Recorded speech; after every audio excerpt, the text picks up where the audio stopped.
Dire votre numéro d'équipe. 5. 05. MRH 05. Excellent, super, merci. Bon, vous avez 15 minutes pour la présentation. Je vous montrerai le temps restant aux 7, 4 et 2 minutes ainsi qu'aux 30 secondes restantes. Je ferai le décompte des 6 dernières secondes avec mes doigts. Puis, pour la fin, je vais vous dire stop, c'est terminé. Donc, s'il vous plaît, juste simplement arrêtez de parler. Puis, les 30 secondes, ça va être également avec les doigts, là, ça va être 1, 3 et 1, 7. Une période de questions d'une durée de 5 minutes chronométrée suivra. Après les 5 minutes, j'annoncerai la fin de celle-ci. Si vous êtes en train de répondre à une question, veuillez brièvement conclure. Vous ne devez en aucun temps dévoiler la provenance de votre cégep sous peine de disqualification immédiate. Veuillez, s'il vous plaît, rester dans la zone de captation vidéo délimitée par les marques qui se trouvent au tableau. Donc, on peut voir la ligne bleue à gauche ainsi que le tableau, la fin du tableau. Parfait. À tous les observateurs, le silence vous sera demandé tout au long de la présentation et de la période de questions. Si vous désirez applaudir, vous devrez attendre à la fin de la période de questions. Vous ne devez en aucun temps dévoiler la provenance de l'équipe qui présente. Aucune entrée ni sortie de la salle n'est permise durant la présentation ou la période de questions. Veuillez éteindre la sonnerie de vos téléphones. J'inviterai maintenant les juges à se présenter et vous pouvez par la suite débuter votre présentation. Bonjour. Virginie Dion, je suis directrice des ressources humaines chez l'IMEP. Bonjour à tous. Mon nom est Simon Fournier, je suis directeur aussi des ressources humaines. Nathalie Cadieux, professeure titulaire en gestion des ressources humaines à l'Université de Sherbrooke. Daphné Guillaume, coordonnatrice marketing RH chez Pascal. Bonjour à tous. Nous tenons sincèrement à vous remercier de nous recevoir aujourd'hui et de nous accorder votre confiance. C'est un réel plaisir pour nous de vous présenter le fruit de notre réflexion à travers le mandat que vous nous avez confié, soit de faire un plan d'action ressources humaines, donc attirer les travailleurs non spécialisés, en faire une sélection de ces candidatures et bien sûr les retenir. Donc, je me présente, Léa Maud-Quentin, et voici mes collègues, Camélia Yanir et Imi Thibodeau. Ensemble, nous formons Nova RH, une firme spécialisée en marketing RH et en stratégie de manque employeur. Notre rôle est d'aider les entreprises comme la vôtre à attirer, engager et fidéliser les bons talents grâce à des actions concrètes et authentiques. Avant d'entrer dans le vif du sujet, j'aimerais vous partager une image qui illustre notre vision de la marque employeur. Imaginez un oiseau qui construit son nid à partir de ce qu'il trouve dans son environnement. Il ne choisit pas librement les matériaux. Il s'adapte à ce qui l'entoure. Par exemple, s'il vit dans une forêt, il aura à sa disposition des feuilles, du duvet et des brindilles. À l'inverse, s'il vit en ville, il utilisera plutôt des Legos, du plastique et des morceaux de papier. Eh bien, c'est la même chose pour une entreprise. Sa marque employeur se construit à partir de son environnement, soit par sa culture, ses pratiques de gestion et ses communications. Si on veut que le nid soit solide, accueillant et attrayant, ce n'est pas seulement une question d'image. Il faut agir sur la qualité des matériaux disponibles et c'est exactement ce que nous allons vous proposer aujourd'hui à travers notre plan. Pour répondre à votre mandat, nous avons structuré notre démarche en 5 étapes. L'analyse de votre situation, vos objectifs, les stratégies, le développement durable et pour finir une conclusion pour faire un petit récapitulatif de ce qu'on vous a présenté. Donc, je vais céder la parole à ma collègue Camélia qui va vous présenter la situation actuelle de votre entreprise. Donc, pour la situation actuelle de l'entreprise, premièrement, nous avons les forces. Donc, la bonne cohésion de votre entreprise. Donc, il y a vraiment une bonne cohésion entre les travailleurs. Ensuite, nous avons les avantages sociaux, donc le dentiste, les hôpitaux et tout cela. Ensuite, le développement durable. Donc, votre entreprise est très axée sur le développement durable avec toutes les situations que vous nous avez données lors de la dernière rencontre. Puis ensuite, le savoir-faire local. Donc, les produits sont 100% locaux, faits par des employés 100% locaux. Ensuite, pour les défis internes, nous avons le contexte de travail exigeant. Donc, comme on a pu voir dans l'usine, il y a environ un environnement d'environ 7 degrés. Donc, ça, c'est quand même exigeant pour des employés. Ensuite, le transport limité. Donc, vu que vos usines sont dans des régions éloignées, il n'y a pas toujours de transport à portée de main. Donc, ça, c'est vraiment un défi. Puis ensuite, le taux de rétention qui est quand même faible. Ensuite, pour les opportunités, donc le taux de chômage il est en diminution, donc ça, c'est très bien. Puis ensuite, pour les défis externes, donc nous avons la limitation des travailleurs étrangers. Donc, comme vous avez dit, la limitation des travailleurs étrangers est environ de 20% et vous avez déjà atteint ce quota. Ensuite, pour les défis externes, donc la faible relève. Donc, le chômage est quand même axé pour les personnes de 15 à 24 ans. Puis, pour le recrutement région, il est difficile. Ensuite, pour les fessayants, votre mission de votre entreprise était Ensemble, on nourrit le monde, donc avec les produits locaux comme vous nous avez dit lors de la dernière rencontre. Et les valeurs de votre entreprise sont l'intégrité, le respect et la confiance. Pour les objectifs, nous avons statué des objectifs afin de pouvoir les mesurer dans le temps. Donc, augmenter les candidats de 5% de la dernière année d'ici 12 mois. Ensuite, ce serait d'augmenter le taux de rétention de 10% d'ici 18 mois. Et finalement, diminuer le taux de roulement de 15% d'ici les prochains 24 mois.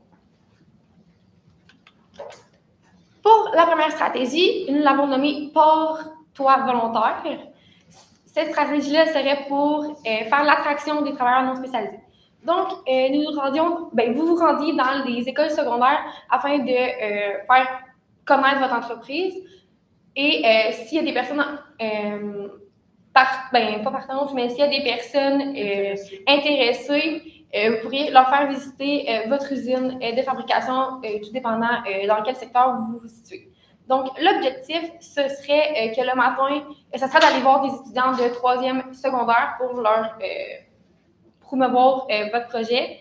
Donc, lors de la 4e année de secondaire et la 5e année de secondaire, ce qu'il ferait, ce serait une alternance travail-études. Le matin, il serait dans les écoles secondaires, puis l'après-midi, il serait dans vos locaux en train de se faire former.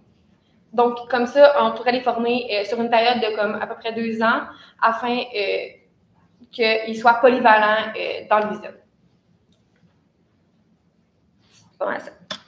Ensuite, nous avons la stratégie Fly par ici avec la sélection des travailleurs non spécialisés. Donc, lors de vos entrevues, ça serait des entrevues structurées. Fait que dans le fond, ça serait les mêmes questions tout le long à chaque personne que vous allez passer en entrevue. Comme ça fait l'inclusion et l'égalité pour chacun. Et aussi, nous avons la personnalité de chaque candidature que vous allez pouvoir voir au travers de vos questions.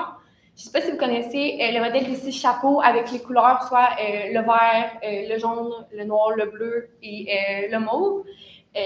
Les 6 chapeaux, ça serait vraiment pour la cohésion d'équipe. Par exemple, je vais dire le jaune et le noir. Le jaune, ça serait le chapeau positif, celui qui pense tout le temps aux effets. Et tu as le négatif, qui est le noir, qui lui dit tout le temps les mauvaises solutions. Fait que ce que ça fait, c'est vraiment que les deux opposés puissent se rejoindre et penser différemment. Fait que ça aide vraiment la cohésion pour que tout le monde s'entende, pour que chacun dise ses points. Ensuite, nous avons aussi les entrevues seraient professionnelles pour qu'après, lors des entrevues, les personnes que vous avez passées en entrevue puissent divulguer aussi la marque employeur et voir comment vous êtes. Après ça, je vais passer la parole à Camélia. Pour la 3e stratégie, nous avons la stratégie « Pars pas d'ici ». Donc ça, c'est vraiment plus pour la rétention des employés, donc les garder avec nous. Donc premièrement, comme que vous avez dit dans notre dernière rencontre, il y avait vraiment un problème avec les employés, ils partaient environ après 45 jours. Donc nous, on a décidé de vous conseiller de faire des tours de bienvenue personnalisés pour les employés.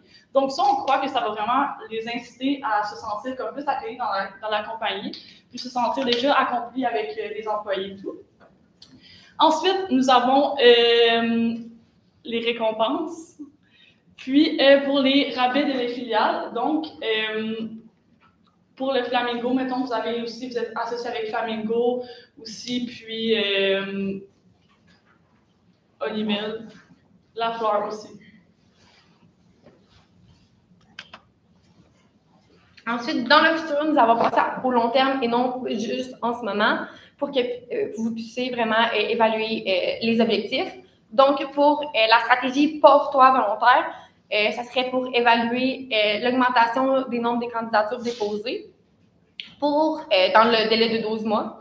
Ensuite, dans le délai de 18 mois, ça serait la diminution de 10 du taux de roulement. Ça serait vraiment de comparer avant et après pour savoir si les stratégies ont marché.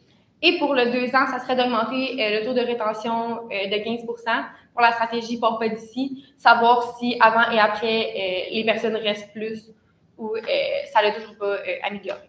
Ensuite, je vais passer la parole à Léa Maud. Pour ce qui est du budget, on a réparti ça en pourcentage. Dans le fond, pour la stratégie porteur volontaire, ça serait environ un 5 000 $ par année, donc ce qui équivaut à 60 des 2 autres stratégies. Le 35 pour la stratégie Fly par ici, qui est la stratégie d'entrevue. Non, pas Pantoy. Non, c'est pas même là. C'est le port, excusez. Pour le port pas d'ici, donc qui est tout ce qui est récompense, rabais, les petits kits personnalisés. Et le 5 pour le fly par ici, pardon, qui est pour les entrevues structurées, donc tout le petit matériel pour les entrevues. Si je peux rajouter, les récompenses qu'on avait pensées, c'était vraiment comme des billets d'équipes sportives, environ baseball, football. Canadiens aussi, s'ils se rendent en série cette année, on ne sait pas. Mais nous, on pense que ça va vraiment les aider comme, à vouloir se sentir plus accueillis dans la compagnie. Pour le développement durable, donc, une des problématiques, c'est vraiment le transport. Donc, nous, on avait pensé de faire un point de ralliement, mettons, un magasin que le transport en commun se rend. Donc, mettons, on va donner un exemple, Tim Hortons. Tous les employés se rendent là, puis plus que 2 chiffres, je pense que le premier commence à 7h30, puis qui finit à 4h45, si je ne me trompe pas. Puis le deuxième, vers 4h30, je crois. Donc, on mettrait un point à 7h environ, puis un point à 4h, puis une bus électrique qui viendrait les chercher pour les amener à la compagnie Olimel. Comme ça va faire en sorte que eux qui n'ont pas d'auto, qui ne sont pas proches pour du covoiturage, ben de pouvoir venir travailler quand même. Ensuite, si les employés habitent proches, ben on peut leur proposer le covoiturage. Puis, on aimerait ça aussi faire des entrevues par Teams ou Zoom. Comme ça va faire en sorte que les candidats, ils n'auront pas à se déplacer nécessairement pour les entrevues. Puis, pour la question sociale, on avait pensé aussi, justement, comme Émilie en avait parlé, pour les entrevues, on posait toutes les mêmes questions. Comme ça inclut vraiment tout le monde dans le développement. Pour conclure, tout comme l'oiseau façonne son nid à partir des matériaux qu'il trouve dans son environnement, votre marque employeur se bâtit à partir de ce que vous vivez, créez et partagez chaque jour. Chez Nova RH, nous croyons qu'une marque employeur forte ne se crée pas par des mots, mais par des actions concrètes et authentiques. Grâce au plan que nous vous avons présenté, donc la stratégie Porte-toi volontaire qui est pour l'attraction des travailleurs non spécialisés, Fly par ici pour la sélection et pour finir, Porte-toi d'ici pour la rétention. Donc maintenant, vous avez tous les éléments nécessaires pour construire un environnement solide, motivant et attrayant. Un lieu où tous les talents ont envie de contribuer, d'évoluer et de surtout rester. Merci encore de votre confiance. Ce fut un réel plaisir pour nous de travailler avec vous et au plaisir de se revoir. Merci beaucoup, c'est très intéressant. J'avais une première question par rapport la solution que vous avez proposée pour le travail d'études. Connaissez-vous déjà un peu des organismes qui offrent ça ou vous pensez à la faisabilité dans les différentes régions, voir qu'il y a des écoles, des commissions scolaires qui étaient prêtes à embarquer dans un projet comme ça, donc avoir des études puis du travail parallèlement, que ça soit quand même accéléré pour qu'on puisse avoir les employés rapidement. Il y a beaucoup d'écoles secondaires qui font déjà le programme travail-études. Je ne sais pas exactement c'est quel niveau, à quelle compagnie qui se joignent, mais il y en a beaucoup avec la mécanique. Je crois aussi que le matin, ils font des cours, puis que l'après-midi, ils font comme un peu le DEP en mécanique, je ne suis pas trop sûre. Mais nous, on pense vraiment que ce serait possible. Puis surtout les écoles qui sont proches de l'usine Olymel, mais ça serait vraiment possible puisqu'ils connaissent déjà l'entreprise, ça serait parfait pour eux puisque c'est pas trop loin. Si je peux rajouter quelque chose, dans les écoles secondaires, en ce moment, on voit beaucoup aussi des programmes, par exemple les arts visuels ou la danse.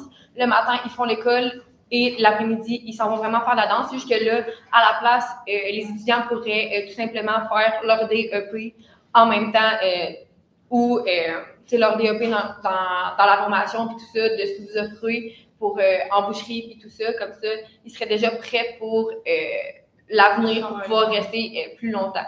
Surtout que ça retiendrait aussi plus les jeunes. C'est vraiment les jeunes que le taux de chômage est vraiment plus présent.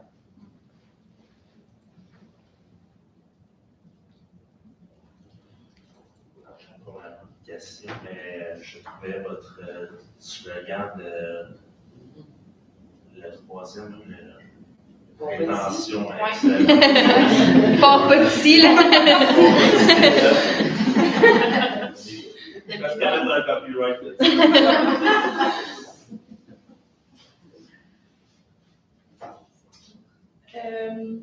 Est-ce que tu as une question? OK. Moi, j'aimerais savoir, là, si on reprend chacune de vos stratégies, là, je dirais, mettons que vous en choisissez une, est-ce que vous pourriez nous montrer l'alignement avec les différents aspects de la responsabilité sociale de l'organisation? Est-ce que tu peux préciser la question par l'alignement social? Je ne sais pas, là, mettons qu'on prend la Fly par ici. Fly par ici, oui. Donc, alors, mettons qu'on prend cette stratégie-là, est-ce que vous pourriez nous expliciter en quoi est en alignement avec la stratégie de développement durable de l'organisation, ses valeurs de développement durable? La stratégie Fly par ici, c'est vraiment, durant les entrevues, c'est pour l'équité et puis l'intégrité des travailleurs pour vraiment qu'ils soient tous sur la même base pour pas qu'on puisse faire des différences entre les genres ou les sexes. OK. Parfait. Des questions qui ont engagé? Non? D'accord. Alors,